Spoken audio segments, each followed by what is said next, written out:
In fact Samir Guha, অগ্নিভোর বাবা, তাকেও মিথ্যে অপবাদে আমি ফাঁসিয়েছিলাম।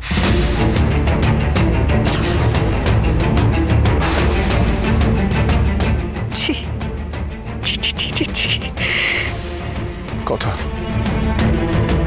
কথা আমাকে ক্ষমা করে দিও please. Agniv, I am truly very sorry.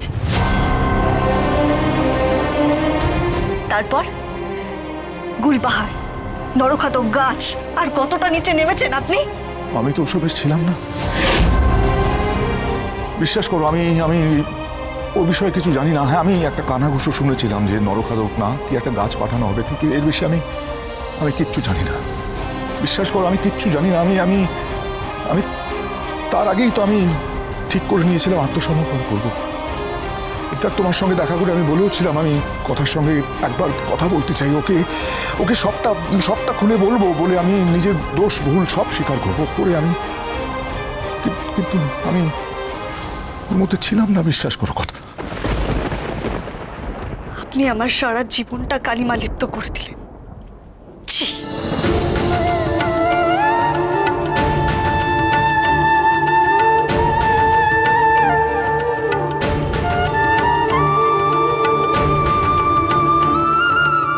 বাবা মা কেমন হবে সেটা সন্তানের হাতে থাকে না। কথায় আছে, ভগবান সব জায়গায় যেতে পারেন না বলেই তিনি একজন করে মা পাঠান। কিন্তু আপনি তো আমার জীবনের ঈশ্বর, আমার জীবনের পথপ্রদর্শক, আমার মাকে আমার কাছ থেকে কেড়ে নিলেন।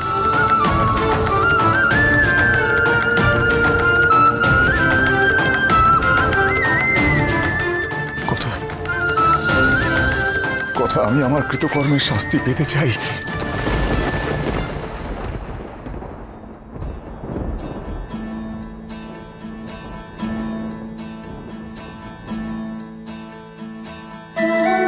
যদি কোনোদিন শুদ্ধ মনে ফিরে আসতে পারি, মেনে নেবে তো বাবা হিসেবে?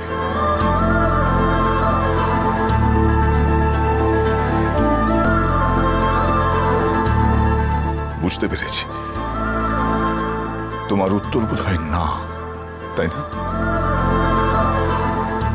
সে কথা সময় বলবে। বাসুগুরুজি, বাবা বলে ডাকবে না?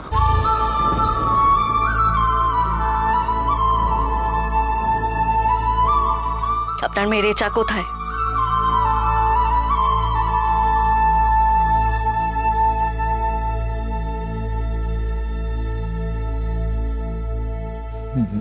জানি না কোথায়, তবে ওকে ধরাটাও খুব দরকার। রেচা তো কোণঠাসা হয়ে পড়েছে, যখন তখন যা খুশি করতে পারে। নিয়ে চলুন অফিসার, আমি তৈরি আছি।